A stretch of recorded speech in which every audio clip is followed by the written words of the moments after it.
Ada yang bisa menjawab? Saya Bu. Oke, Rosa boleh.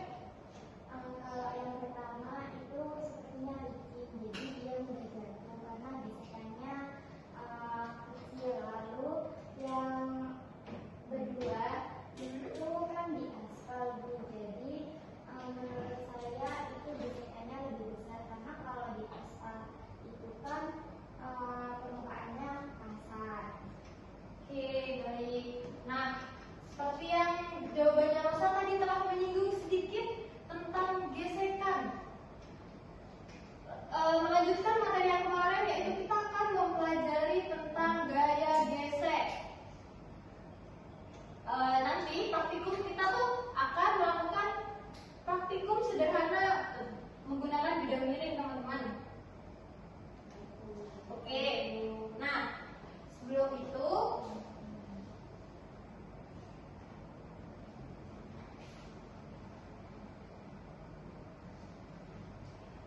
sebelum memulai materi pembelajarannya, Ibu akan menjelaskan tujuan pembelajaran yang harus kalian capai, yaitu yang pertama, mampu menjelaskan pengertian gaya gesek. Yang kedua, mampu membandingkan macam-macam gaya gesek. Yang ketiga, mampu menghubungkan fenomena di kehidupan sehari-hari.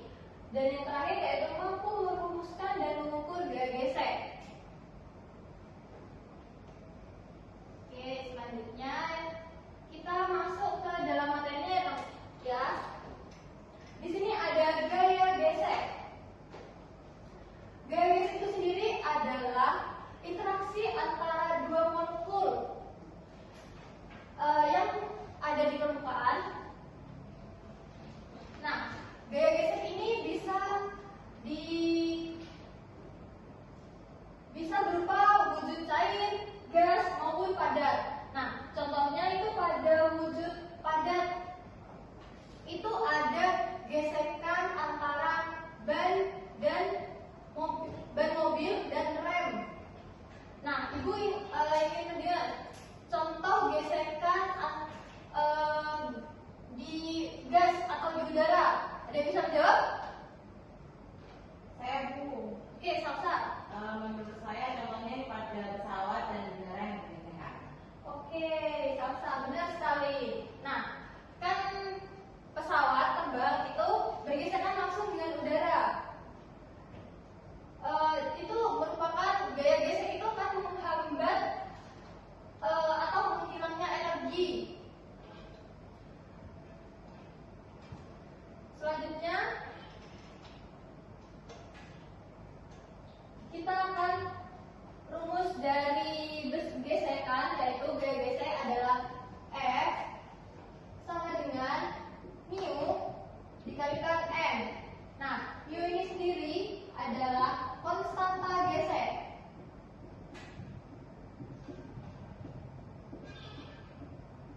Dan M ini merupakan gaya normal.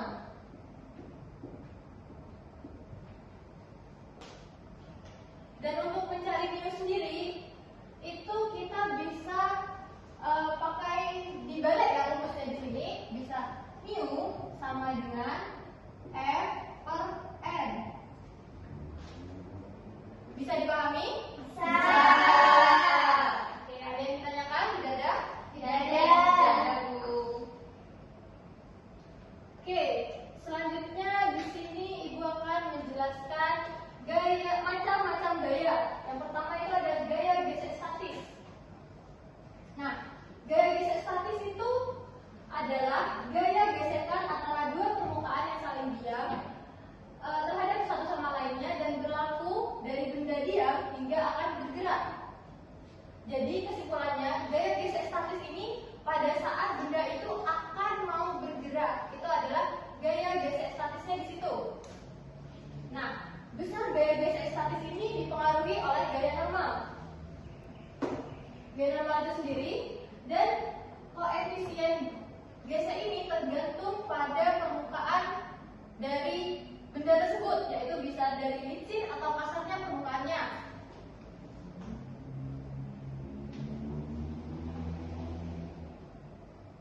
Nah, beda lagi rumusnya untuk koefisien gaya gesek pada pada bidang miring, yaitu koefisien gesek statis sama dengan tan theta, atau theta ini adalah sudut kemiringan dari bendanya itu ya, mau meluncur ya.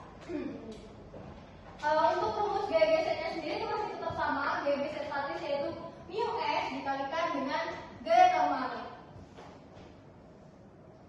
Sampai sini tidak ada yang tanyakan? Ya, Ada. Oke, kita lanjut ke yang kedua, yaitu ada gaya gesek kinetis.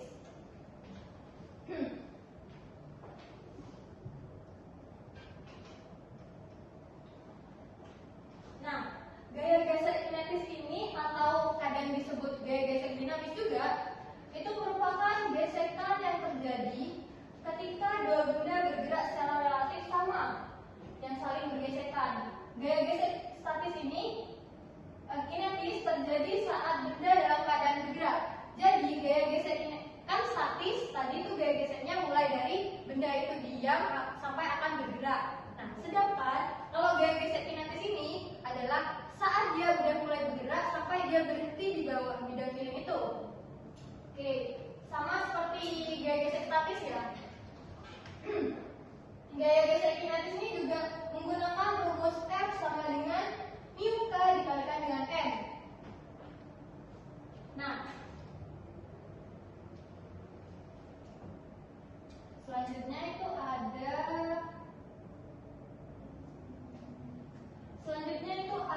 mu k. Kan tadi kita sudah mencari ada rumusnya mu s atau koefisien gesek statis. Nah, yang selanjutnya itu ada koefisien gesek kinetis, yang dimana rumusnya yaitu mu k sama dengan massa dikalikan gravitasi dikalikan sin theta dikurangi dengan percepatan benda itu dikalikan dengan massanya per massa dikalikan gravitasi cos theta.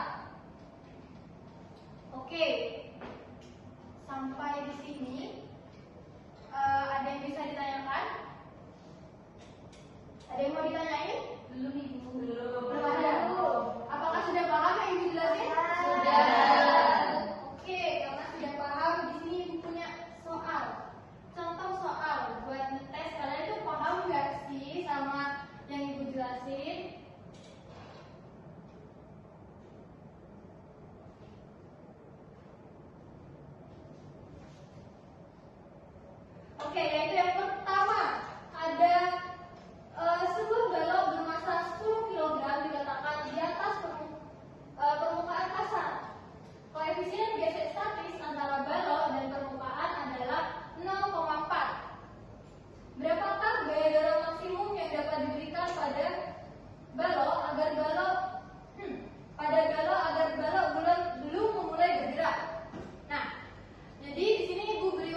Enggak benar.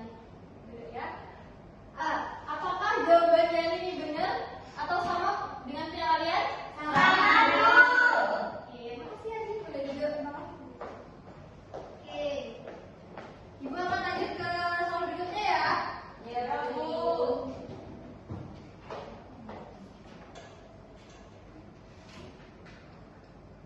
Nah, selanjutnya Ibu akan menjelaskan tentang penerapan gaya gesek. Sebelum Ibu jelaskan, ada yang bisa memberikan contoh nggak? Penerapan gaya gesek dalam kehidupan sehari-hari. Oke, ini Yuda, boleh? Kemarin saat kita menaiki sepeda motor, Bu, Boleh. karena terjadi gesekan antara aspal dengan bannya. Oke, bagus Yuda. Tepuk tangan dong buat Yuda. Selanjutnya ada yang bisa menyebutin lagi nggak apa? Saya baca ya. Ulan, Itu saat nulis tadi Ibu nulis di papan ada Ya. gesekan antara apa itu? antara spidolnya sama papan. Oke, pintar, bagus. Tepuk tangan dong Ulan. Nah, di sini Ibu akan menambahkan ya dari jawaban kalian yang sudah disebutin. Nah, gaya gesek itu Ibu tekankan lagi ya. Gaya gesek itu adalah salah satu konsep fisika yang memiliki banyak penerapan dalam kehidupan sehari-hari. Yang pertama itu ada mengerem kendaraan yang disebutkan sama Mbak Dinda tadi. Itu ada yang dimana gaya gesek antara kapas rem dan cakram itu membantu memperlambat atau menghentikan laju kendaraan. Contoh yang kedua yaitu mengepel atau menyapu lantai. Di sini kalian pernah bantu ibu enggak di rumah buat nyapu ngepel? Oke, nah kalian tahu nggak gaya geseknya tuh ada di mana?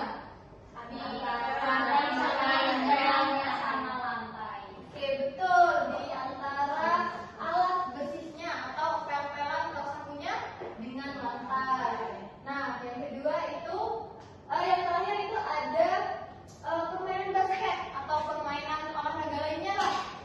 Ibu di sini berikan contoh tentang permainan bola basket yang dimana gaya geseknya itu antara sepatu dan permukaan lapangan. Yang dimana membantu pemain bergerak dengan stabil dan berhenti juga dengan stabil. Jadi kalau permukaan sepatu dan permukaan lapangan itu kan kasar ya.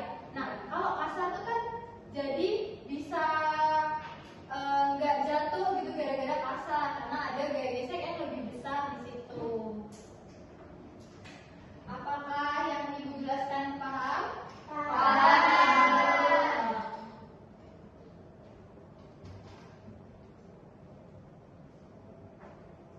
Oke, sekarang waktunya praktikum, yaitu praktikum bidang miring sederhana.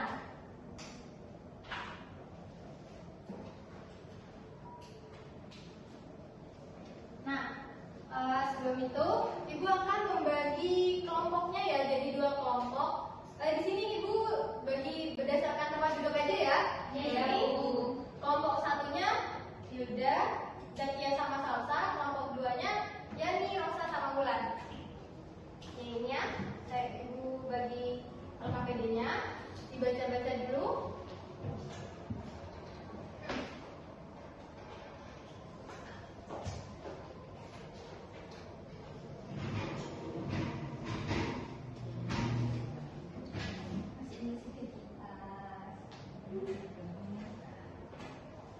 Oke, minta perhatiannya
Kalian bisa tanya ke ibu ya.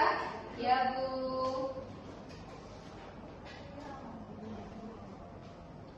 28, 45, iya 45. Satu-satu dong. Sampai satu-satu. Bisa? Bisa Bu.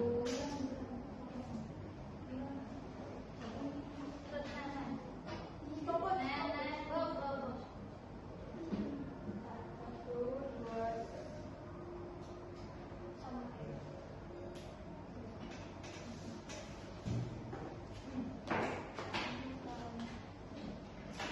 Bisa? Iya, saya apa? Nanti yang itu. Ayo, satu yang halus dulu aja. Kasar. 1, 2, 3.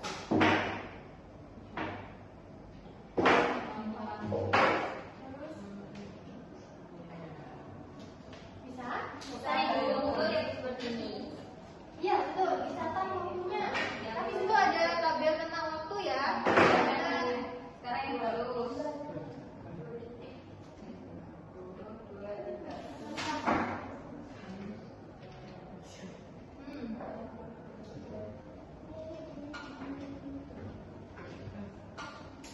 Berapa yang rasa lagi seperti tiga?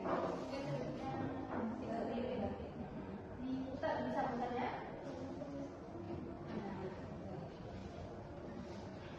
Bisa? Berapa derajat nih?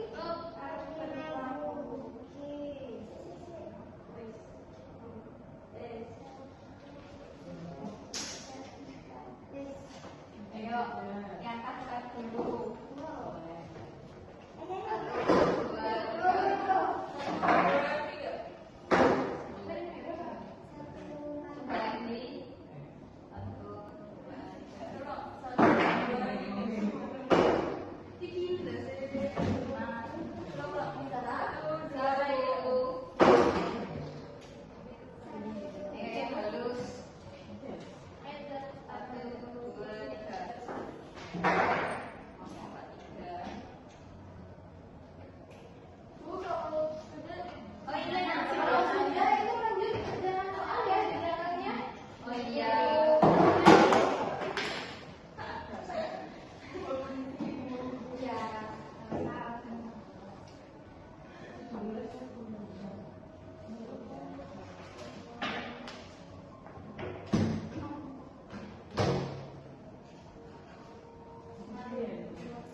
1, 1 aja boleh. Ibu mau tanya, Ya. masuknya soal yang ini bagaimana ya Bu? Oh, ini kan soalnya nih, bagaimana pengaruh koefisien gaya gesek. Nah, jadi kalian bisa lihat di tabelnya ini. Oh gitu. Gaya Hubungannya ya? Iya, hubungannya gaya gesek sama koefisien gaya gesek sama gaya geseknya itu. Oh, ya. Iya Bu, gue tanya. Loh kan jadi ibu panggil ibu juga. Jadi Panggil ibu-ibu dulu. ya jadi kalian mengerjakan sesuai dengan data yang kalian dapat tadi ya. Oh Baik, iya. Ibu. Terima kasih.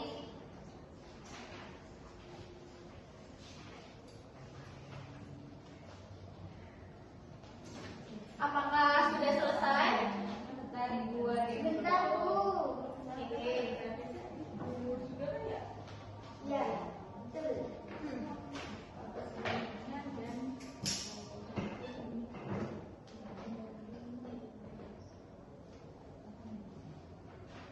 Sudah. Belum masih selesai.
67.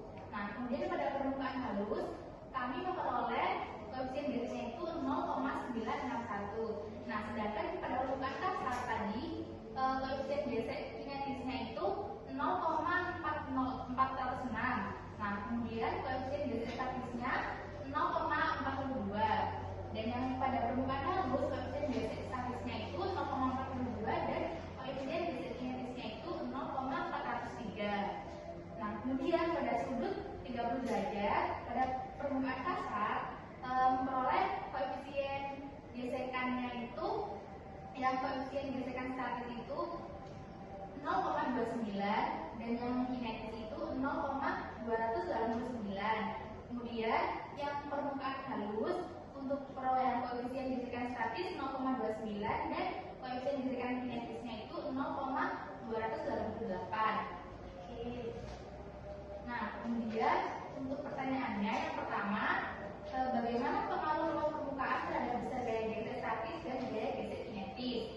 Di sini pengaruh luas permukaan itu terhadap besarnya gaya gesek statis dan kinetis itu semakin besar atau luas permukaan, maka semakin besar juga gaya gesek statisnya dan juga gaya gesek kinetis. Maka dapat disimpulkan bahwa hubungannya itu berbanding lurus. Kemudian yang kedua, pengaruh antara sudut kemiringan terhadap gaya gesek kinetis dan statis itu juga berbanding lurus, yang mana semakin besar sudutnya maka semakin besar juga gaya gesek statis dan gaya gesek kinetisnya.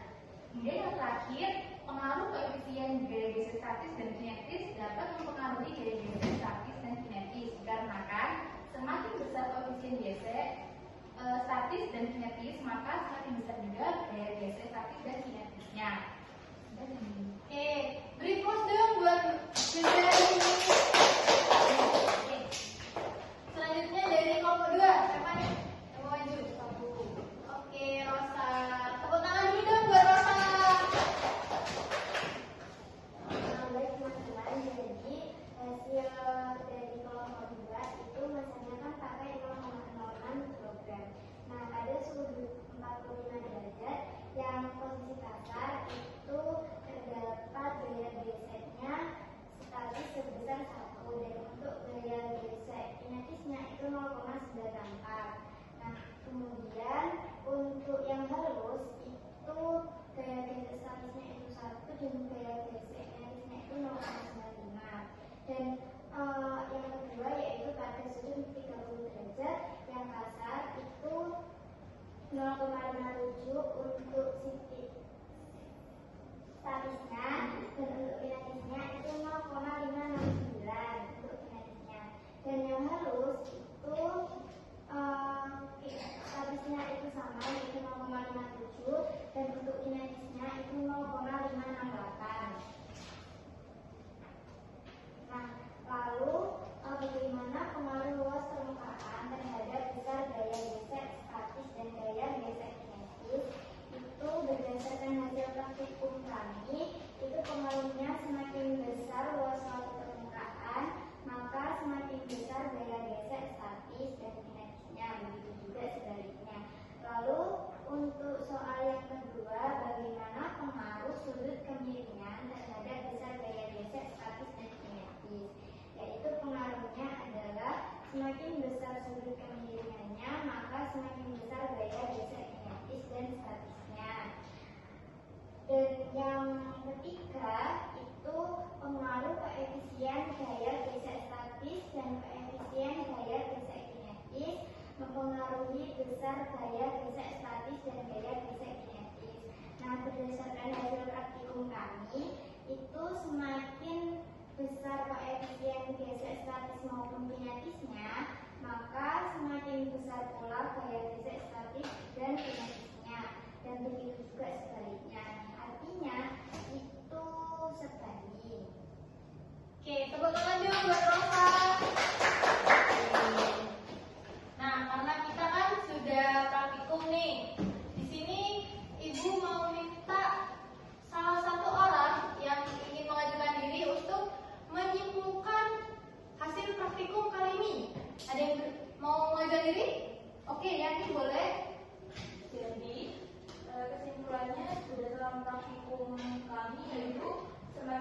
sudut dan koefisien geseknya, Bu. Maka semakin besar pula gaya gesek yang diselesaikan. Oke, bagus. Tepuk tangan dong buat Dani. Nah, karena waktunya sudah mau habis nih, ada yang bisa menyimpulkan tentang keseluruhan kegiatan kita hari ini, mulai dari materi dan praktikum. Ada yang mau menyimpulkan? Ada yang bisa menyimpulkan? Saya Bu. Oke, Salsa boleh. Menurut saya gaya gesek itu gaya yang timbul akibat gesekan dari dua permukaan. Gaya gesek itu ada dua, yaitu gaya gesek statis dan gaya gesek kinetis. Oke, bagus. Tepuk tangan dong buat Salsa. Jadi, di sini Ibu mau menambahkan dari kesimpulan dari Salsa. Nah, jadi seperti yang Salsa tadi katakan tentang pengertian gaya gesek, yaitu ada gaya gesek adalah gaya yang timbul akibat interaksi antara dua permukaan yang saling bersentuhan dan bergerak relatif satu sama lainnya. Untuk kesimpulan yang kedua yaitu gaya gesek ini bersifat menghambat dan selalu berlawanan arah dengan arah gerak benda. Nah, yang ketiga yaitu besarnya gaya gesek selalu dipengaruhi oleh gaya normal dan gaya gesek dan koefisien gaya gesek itu sendiri. Oke, karena materi kita sudah selesai, bagaimana nih? Seru nggak pembelajaran hari ini? Praktikumnya seru? Seru. Mudah sih, Bu. Mudah, oke. Kalau misal minggu depan Ibu ada praktikum lagi, boleh? Mau nggak? Praktikum terus aja, Bu. Kenapa? Praktikum terus aja. Praktikum terus? Udah materi? Iya dong. Oke, karena waktunya juga sudah habis. Di sini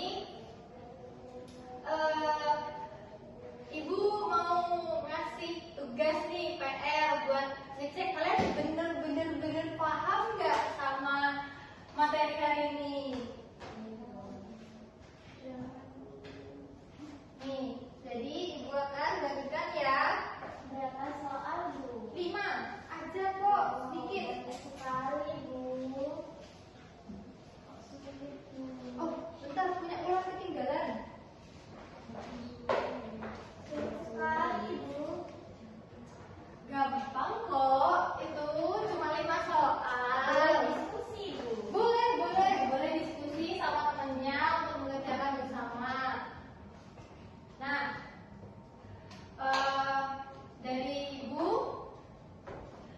mohon minggu depan kita akan mempelajari tentang. Nah, minggu depan kita akan udah ganti materi nih, ganti materi suhu dan kalor. Oke, Bu. Jadi mohon dipelajari juga ya suhu dan kalornya. Iya, Baik, Bu. Minggu depan Ibu akan adakan praktikum yang seru buat materi suhu dan kalor juga. Iya, Bu. Untuk mengakhiri pembelajaran kali ini, ketua kelas boleh dipimpin doanya. Baiklah. Baik Ibu, mohon perhatiannya sebelum mengakhiri pembelajaran pada pagi hari ini, mari kita berdoa menurut agama dan keyakinan masing-masing. Berdoa dipersilakan. Berdoa dan berhati-hati.